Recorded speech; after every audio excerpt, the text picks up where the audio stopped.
মাননীয় স্পিকার, আমি মাননীয় সংসদ নেতার পক্ষে বক্তব্য রাখছি। নমিনাল প্রধানমন্ত্রী আমাদের তারেক রহমান, ফাংশনাল প্রধানমন্ত্রী সালাউদ্দিন আহমেদ, ওনাদের সবাইকে। তারেক রহমান আসলে নামে প্রধানমন্ত্রী, আসল প্রধানমন্ত্রী হলেন সালাউদ্দিন আহমেদ। বাংলাদেশের রাজনীতিতে এখন আর কোনো রাগঢাক নেই, কোনো কূটনীতিক ভাষা নেই। ক্ষমতার মসনদে বসা নতুন সরকার এবং রাজপথ থেকে উঠে আসা তরুণ প্রজন্মের মধ্যে এখন একেবারে মুখোমুখি এবং সরাসরি লড়াই শুরু হয়ে গেছে। জাতীয় নাগরিক পার্টি বা এনসিপির তরুণ সংসদ সদস্য হাসনাত আব্দুল্লাহ আজ এমন কিছু সত্য উচ্চারণ করেছেন যা এদেশের কোটি কোটি মানুষের মনের কথা হলেও এতদিন কেউ প্রকাশ্যে বলার সাহস পায়নি। যদিও গতকাল সংসদে জামায়াতে ইসলামীর সংসদ সদস্য রফিকুল ইসলাম খান কিছুটা টাচ করেছিলেন। আর বিরোধী দলীয় নেতা বক্তব্য রাখার পর সংসদ নেতা বক্তব্য রাখেন সাধারণত, কিন্তু এবারই দেখতেছি একটু ব্যতিক্রম। হাসনাত আব্দুল্লাহ আজ শুধু বর্তমান সরকারের পতনের আলটিমেটামই দেননি, তিনি সরাসরি আঙ্গুল তুলে দেখিয়ে দিয়েছেন বর্তমান রাষ্ট্রযন্ত্রের আসল মাস্টারমাইন্ড বা ডিপ স্টেট আসলে কারা। তার একটিমাত্র বাক্য, তারেক রহমান নামে প্রধানমন্ত্রী, আসল প্রধানমন্ত্রী হলেন সালাউদ্দিন আহমেদ। পুরো দেশের রাজনৈতিক অঙ্গনে এই বাক্যটি রীতিমতো সুনামি তৈরি করেছে। আজ আমরা ফ্যাক্ট, লজিক এবং পলিটিক্যাল সাইকোলজি দিয়ে ডিকনস্ট্রাক্ট করব কেন হাসনাত আব্দুল্লাহ এই ভয়ঙ্কর কথাটি বললেন। তারেক রহমান কি সত্যিই তার নিজের দলের হার্ডলাইনার বা কট্টরপন্থীদের কাছে জিম্মি? কেন বিচার বিভাগ এবং গুম প্রতিরোধ অধ্যাদেশ বাতিলে মরিয়া হয়ে উঠেছে বর্তমান সরকার, এবং কেন আরেকটি ২৪-এর গণ অভ্যুত্থানের সুস্পষ্ট পদধ্বনি শুনতে পাচ্ছে এদেশের তরুণ সমাজ? আজ সোমবার রাজধানীর কারওয়ান বাজারে বিডিবিএল ভবনে ভয়েস ফর রিফর্ম আয়োজিত একটি নাগরিক সংলাপে অংশ নিয়েছিলেন হাসনাত আব্দুল্লাহ। সংলাপের বিষয়বস্তু ছিল অত্যন্ত সময়োপযোগী এবং অ্যালার্মিং। বিচার বিভাগের স্বাধীনতা সংক্রান্ত অধ্যাদেশ বাতিল ও গুম প্রতিরোধ প্রতিকার অধ্যাদেশ স্থগিত, সুশাসন ও মানবাধিকারের অগ্রযাত্রার প্রতি হুমকি, এই শিরোনামে অনুষ্ঠানটি হয়েছিল। এই অনুষ্ঠানে বক্তব্য দিতে গিয়ে হাসনাত আব্দুল্লাহ রাষ্ট্রবিজ্ঞানের এমন একটি ধ্রুব সত্য উচ্চারণ করেছেন যা বর্তমান সরকারের নীতি নির্ধারকদের কানে সীসা ঢেলে দেওয়ার মতো। তিনি বলেছেন, ব্যক্তি পরিবর্তনের জন্য নয়, রাষ্ট্র কাঠামোর আমূল পরিবর্তনের জন্যই ২৪-এর গণ অভ্যুত্থান হয়েছে।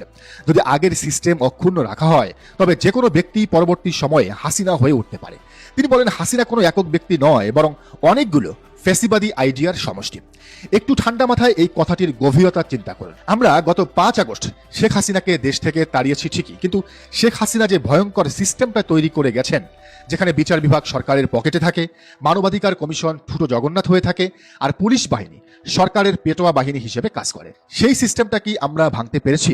উত্তর হলো না। আর বর্তমান বিএনপি সরকার ঠিক এই পুরনো ফেসিবাদী সিস্টেমটাকে এখন নিজেদের স্বার্থে টিকিয়ে রাখতে চাইছে। হাসনাত আব্দুল্লাহ ঠিক এই জায়গাটিতেই আঘাত করেছেন। তিনি বুঝিয়েছেন, আপনারা যদি ডক্টর মোহাম্মদ ইউনূস সরকারের করা সংস্কারগুলো বাতিল করে পুরনো সংবিধানে ফিরে যান, তবে আপনাদের ভেতর থেকেও নতুন কোনো হাসিনার জন্ম হতে বাধ্য। ডক্টর মোহাম্মদ ইউনূসের অন্তর্বর্তীকালীন সরকার অত্যন্ত যুগান্তকারী দুটি অধ্যাদেশ জারি করেছিলেন। একটি হলো বিচার বিভাগের পূর্ণাঙ্গ স্বাধীনতা, আর অন্যটি হলো গুম প্রতিরোধ ও প্রতিকার অধ্যাদেশ। কিন্তু বর্তমান সরকার ক্ষমতায় এসেই এই দুটি অধ্যাদেশকে টার্গেট করেছে। কেন? কারণ এই দুটি অধ্যাদেশ কার্যকর থাকলে তারা চাইলেই যাকে তাকে তুলে নিয়ে আয়না ঘরে ঢুকাতে পারবে না, চাইলেই বিরোধী দলের নেতাদের নামে গায়েবী মামলা দিয়ে হাইকোর্ট থেকে সাজা দিতে পারবে না।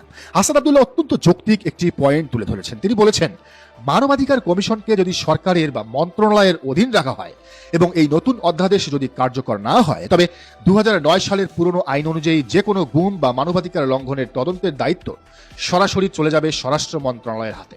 এর মানে কি দাঁড়ায় জানেন? এর মানে হলো জুলাই গণ অভ্যুত্থানে পুলিশ যে হাজার হাজার ছাত্র জনতাকে গুলি করে মেরেছে, সেই তদন্ত করবে খোদ সেই পুলিশ বাহিনী। অর্থাৎ চোরকে বলা হচ্ছে নিজের চুরির তদন্ত করতে।